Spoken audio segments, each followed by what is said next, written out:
3rd chapter. Then Jesus came from Galilee to John at the Jordan to be baptized by him. John would have prevented him, saying, I need to be baptized by you, and do you come to me? But Jesus answered him, let it be so now, for it is proper for us in this way to fulfill all righteousness. Then he consented. And when Jesus had been baptized, just as he came up from the water, suddenly the heavens were opened to him, and he saw the Spirit of God descending like a dove and alighting on him. And a voice from heaven said, This is my Son, the Beloved, with whom I am well pleased. The Gospel of our Lord. Please be seated.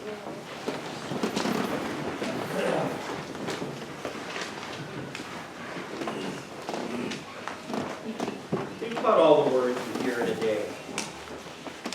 Think about all the words that are spoken to you, and all the words that are spoken at you, and all the words that are spoken around you. They come from so many sources. They come from your family and from your friends. They might come from coworkers or fellow students or teachers. You might hear them from a salesperson or a waitress or a waiter or something like that. And that's not to mention all the voices that come at us from television and from videos. The voices of strangers that you hear. The voices that are all around you every day of your life. All of those voices. So many voices saying so many words. Some are very good words. They are words of love. And they are words of comfort and support and caring and intimacy. But there are also words that aren't so good. Words of criticism. Words of anger. Words of hurt. And words of rejection. We hear words that touch us deeply, and we hear words that we never ever want to hear again. Words that teach us. Words that scare us. Conflicting words. Words that say one thing and words that say exactly the opposite of that. These words you're hearing right now, whatever you might make of them. We hear so many words every day. Which words are important? Which words really matter? Which words should you remember? Which words should you forget? Which words touch you in some way? Which words change you? Which words lift you up? Which words put you down? There are so very many words in our lives. Today we hear words from Matthew. Words about Jesus going to the Jordan River to be baptized by John. And when he gets there, words ensue. Words between John and Jesus. John saying, this isn't right. You should be baptizing me. And Jesus saying, no, this is exactly right. Because we need to do what righteousness demands of us. You think there were more words than that? I read somewhere this week that the structure of the sentence infers a continuing dialogue was going on. They were going back and forth, John and Jesus. No, yes, no, yes. You do it, no, you should do it, no, you, no, you, no, you. Maybe the words that Matthew gives us today are only a hint of all of the words that were exchanged between John and Jesus in that moment at that river. But in the end, the words of Jesus prevails. How could it be otherwise? And John baptizes Jesus.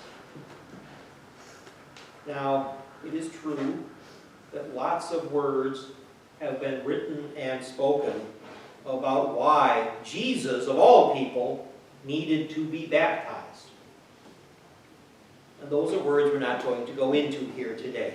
Suffice it to say that Jesus said it was right, that Jesus said it was necessary, and we should be content to leave it at those words. unless you have questions. Then we can talk more words later on. But the water is poured, and given that they're standing in a river, that probably means a lot of water was poured, and Jesus is baptized. And an amazing thing happens. Jesus sees, and maybe everybody else sees it too, because the words are not clear about that. But the Holy Spirit descends like a dove upon Jesus, which in and of itself is pretty awesome, don't you think?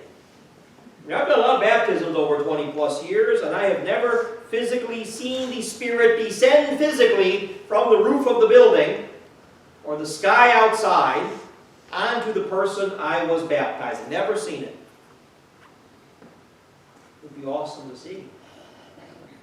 What I have seen, though, is that same Holy Spirit empower somebody, take them over on the spot, and see them energized and passionate about their faith. Kind of what happens to Jesus. He's taken over by the Spirit at that moment. He's commissioned for his work. But just as importantly as the dove descending, words. Words are spoken. But they are not spoken by anybody standing there at the river. Not John, not Jesus, none of the bystanders. Instead, the words, the voice, comes from heaven. Comes from above. And oh, these words are not ordinary words. They are very special words. Remember I asked about what words we remember? What words lift us up? What words change us? These are those kinds of words taken to the extreme. Because these words come directly from God. The voice that Jesus hears, and maybe everybody else hears too. Again, the words in Matthew are not clear. But these words, they are spoken by God. It is the voice of God. And what they say is that Jesus is God's beloved Son. Jesus is God's Son. That's pretty much the key to the whole Gospel of Matthew right there. That Jesus is really the Son of God, and that everything he says, everything he does, right up to and including the cross, is in fulfillment of the fact that he is God's Son. Now let me stop and ask, wouldn't it be the greatest thing if God would say something like that to you and me? This is my beloved Son. This is my beloved daughter. Or maybe more appropriately, you are my beloved daughter. You are my beloved Son. Wouldn't that be the greatest words you'd ever hear? God has spoken those words. God has spoken those words about you. And God has spoken those words directly to you. Where? Like Jesus, at your baptism. When the water was poured on your head, whenever that was, wherever that was, God spoke those words to you. Okay? Maybe not in a booming voice from heaven. Maybe only in the softest of whispers. But the words were said by God to you. An interesting thing I have observed in all of the baptisms I've done, especially of infants, that when the water is poured on their head, almost without exception, it has been my experience that the baby smiles. And I wonder if maybe they aren't hearing those words. Maybe they hear something that nobody else hears, and it makes them smile. God spoke those words to you. You are my beloved child. Which means whatever other words you might ever hear about yourself, the most important words come from God. You are my beloved child. That is your deepest identity. That is your deepest personal truth.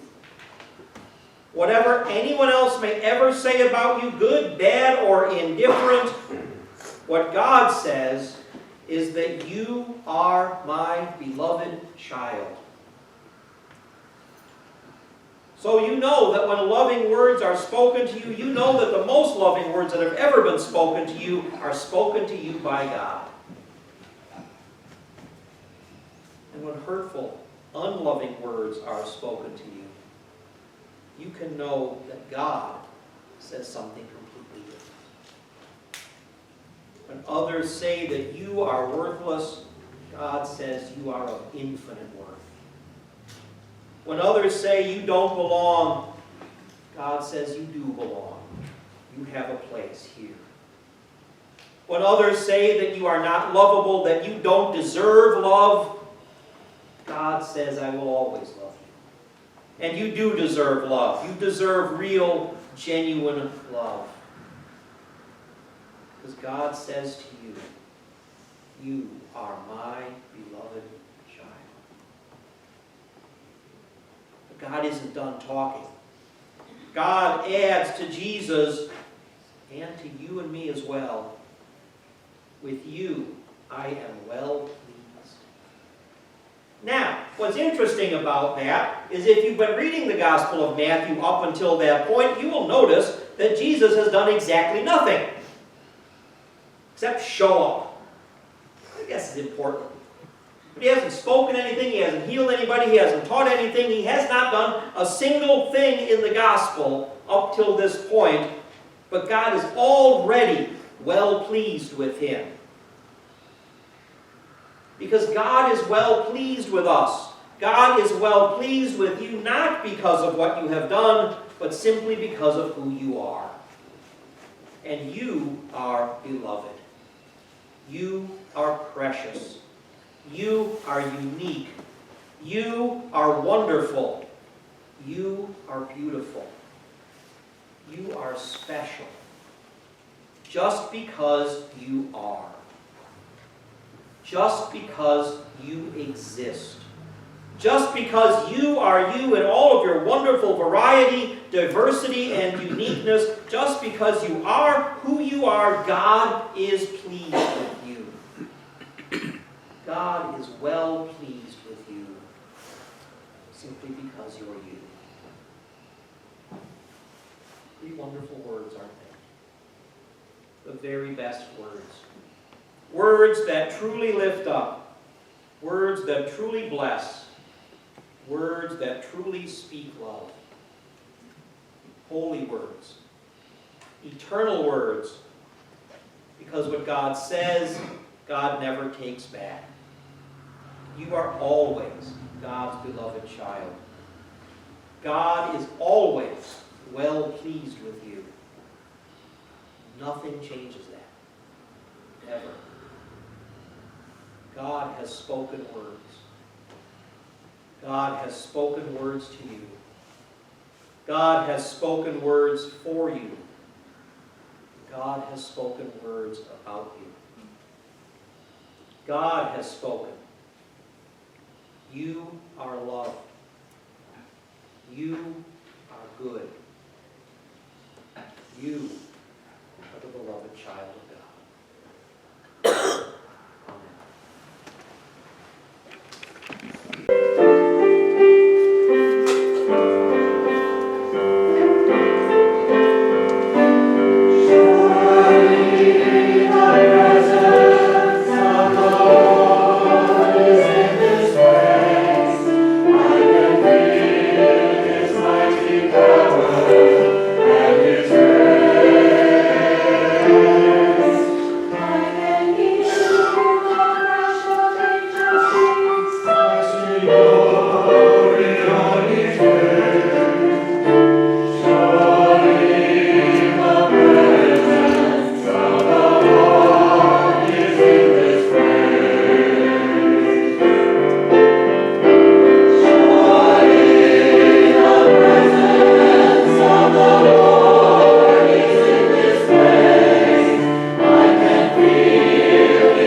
King of